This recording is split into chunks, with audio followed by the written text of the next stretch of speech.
هذه لدينا الكرة الآن نقلت، وصلت لأحمد عبد القادر من راؤول ساندة. أحمد عنده الكرة، أخذها الله، نعم يسجل الآن اللاعب الذي استحق أن يضع اسمه في قائمة المسجلين.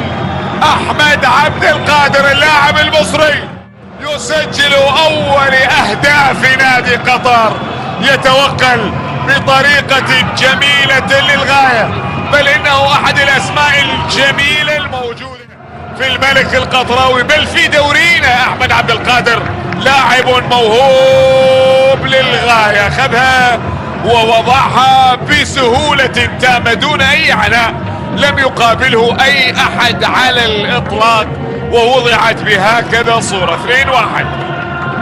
الآن يأتي سباستيان،